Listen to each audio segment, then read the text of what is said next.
मांगल्ये शिवे सर्वार्थसाधके शरण्ये त्र्यंबके देवी नारायणे नमोस्तुते श्रीमः लक्ष्मी नारायणाभ्यो नमः उमामहेश्वराभ्यो नमः वाणीहल्लगद्दाभ्यो नमः श्रीपुरन्दराभ्यो नमः अरुण नमः अयं मुहूर्तः सुमुहूर्तो वासुसि उत्तिष्ठन्तु यथा संभारकाः यथेषाम् अवरोधेन ब्रह्मकर्मसमारभे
కొంచెం సార్ సార్ నిలబడండి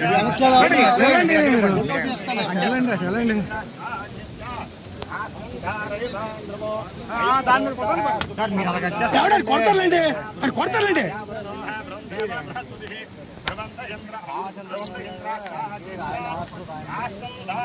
అడ్డు పెట్టగలరు అప్పుడు ఓటర్ రాదానికి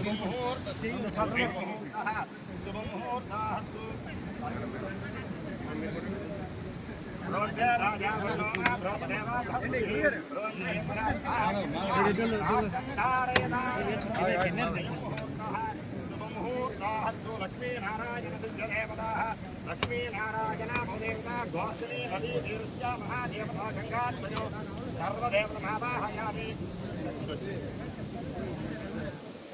ब्रह्मे राजाः वरुणः ब्रह्मदेव बृहस्पतिः ब्रह्मचन्द्रस्याग्निस्य राष्ट्रं धारयतां नमो अयं मुहूर्तः शुभमुहूर्तः श्रीमहाविष्णु स्वरूपेभ्यो नमस्ते आयुर्वर्धते लक्ष्मीनारायण दिव्यदेवताः अयं मुहूर्तः ब्रह्मे राजा वरुणः ब्रह्मदेव बृहस्पतिः ब्रह्मचन्द्रस्याग्निस्य राष्ट्रं धारयतां नमो अयं मुहूर्तः शुभमुहूर्तः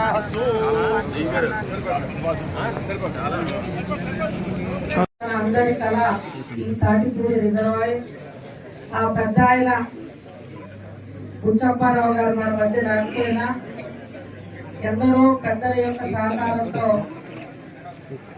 ఎన్నో ఏళ్ల అనుబంధం ఈ తాటిపూడి రిజర్వాయర్ విశాఖ వాసులకి ఆనాటి ఉన్న ప్రభుత్వాల్లో తాగునీటికి ప్రాధాన్యత ఇస్తూ మిగులు జలాలని మన 5 మండలాలకు సంబంధించిన రైతాంగానికి సోదరులు చెప్పినట్లు ప్రభుత్వ ప్రైవేట్ పరంగా కొన్ని వేల ఎకరాలకి మన రైతాంగానికి ఇది జీవనాడి. అయినా ఇది మీకు అన్ని విషయాలపైన తమకు కూడా అవగాహన ఉంది. మరి గత ప్రభుత్వంలో అయితే వీటికి మరమ్మతుల నిమిత్తమైన నిధులు కేటాయింపులు లేవు.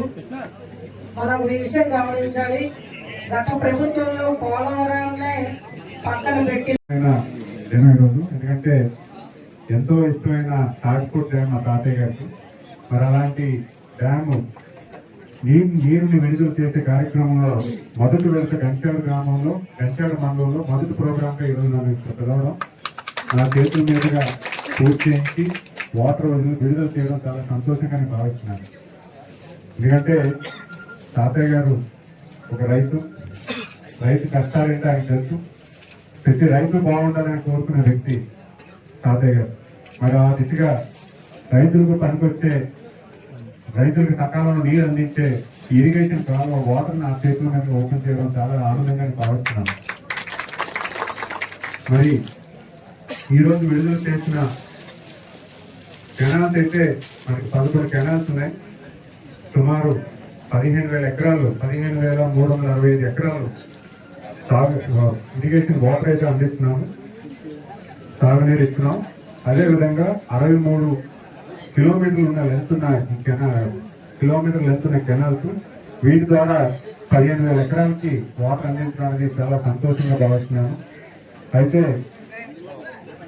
ఈ పూడికలు అంటే చిన్న మెయింటెనెన్స్ కూడా చేసుకోలేని పరిస్థితిలో గత 5 ఏళ్ళు ఉన్నామంటే చాలా బాధాకరంగా ఉంది. ఎందుకంటే బేసిక్ గా మనం కెనాల్ అంటే తాటిపూడికి డెవలప్మెంట్ ఇచ్చిన ఫండ్స్ అయినా అవ్వచ్చు, లేకపోతే ఎన్ఆర్జీఎఫ్ ఫండ్స్ తోనైనా ఆ పూడికలు తీసుకుంటే కొంచెం వాటర్ ఇంకొంచెం ఫ్లో బాగుండేది. చివరి వరకు ఈ కెనాల్ లెంత్ అయితే ఉందో లెంత్ వరకు చివరి వరకు కూడా పూర్తి స్థాయిలో వాటర్ వచ్చే అవకాశం ఉంది. మరి అలాంటి పరిస్థితి మనం చేసుకోలేకపోయాం. అయితే ఈసారికి మనం ప్రస్తుతం వాటర్ అయితే రిలీజ్ చేస్తాం. కానీ ఖచ్చితంగా నెక్స్ట్ ఇయర్కి అయితే మాత్రం ప్రతి కాలువ కూడా బాగు చేసుకునే పరిస్థితుల్లో మనం వెళ్దామని ఈ వేదిక ద్వారా తెలియజేస్తున్నాం. MN channel, DM channel 2 Kondapalli మండలంలో నా దృష్టి తీసుకొచ్చారు. దానికి కలెక్టర్ గారు ఆదేశాలను కొంచెం కోరడం జరిగింది. వెంటనే ఫండ్స్ రిలీజ్ చేసి ఆ 2 కెనాల్స్ కూడా మనం రిపేర్ చేసుకోవడం జరిగింది. అంటే ఎంఎన్ ఛానల్ అయితే ఆల్రెడీ వర్క్ స్టార్ట్ అయింది, డిఎం ఛానల్ కూడా నిధులు సమకూరుస్తున్నారు. ఎస్సీ గారు కూడా దానికి కొంచెం సపోర్ట్ చేయడం జరిగింది. మరి అదే దిశగా ముందుగానే మనకు తెలుసుంటే ఈ కాలంలో కూడా బాగు చేసుకునే ప్రయత్నం మనం చేసేవాళ్ళం. కాబట్టి ఇప్పుడు మనం వాటర్ రిలీజ్ చేసే టైం కాబట్టి ఇప్పుడు రిపేర్ చేసినా మనకి ఖర్చు అదుగా అవుతుంది. కాబట్టి ఇప్పుడు కాకుండా వచ్చే సంవత్సరానికి మనం ప్లాన్ చేసుకున్నాం. ఖచ్చితంగా ప్రతి కాలువ కూడా రిపేర్ చేసుకునే దశగా, అలాగే తాటిపూడి జలాశయంలో మరమ్మతులు ఏవైతే ఉన్నాయో దాన్ని కోరడం జరిగింది, కలెక్టర్ గారిని కోరడం జరిగింది. ఎందుకంటే మనం ఇక్కడి నుంచి వాటర్ సప్లై చేస్తున్నాం విశాఖపట్నం అనే మహానగరానికి. మరి అక్కడి నుంచి నిధులు మనం తెచ్చుకునేది ఎట్లుంటే ఖచ్చితంగా ఇక్కడ రిజర్వాయర్కి కావాల్సిన రిపేర్స్ ఏవవుతున్నాయో వాటిని ఫస్ట్ సమకూరుతాం. తర్వాత కెనాల్కి ఏమైనా ఇబ్బందులు ఉంటే దాన్ని చేద్దాం. తర్వాత టూరిజం కి ఏ రకంగా అయితే ఇక్కడ రోడ్ ఏదైతుందో రోడ్ తయారు చేసుకున్నాం, లేకపోతే ఎక్కడెక్కడైతే గేట్స్ పెట్టుకొని సేఫ్టీ నామ్స్ ఏవైతే ఉన్నాయో పిల్లలు వచ్చినా ఎవరు ఇబ్బంది పడకుండా సేఫ్టీ నామ్స్ చేసుకుని తదుపరి మనకి ఇంకా అదనపు బడ్జెట్ ఉంటే ఖచ్చితంగా బోర్డు వేసుకునే పరిస్థితి కూడా మనం చేసుకున్నామని వేదిక ద్వారా తెలియజేస్తున్నాం.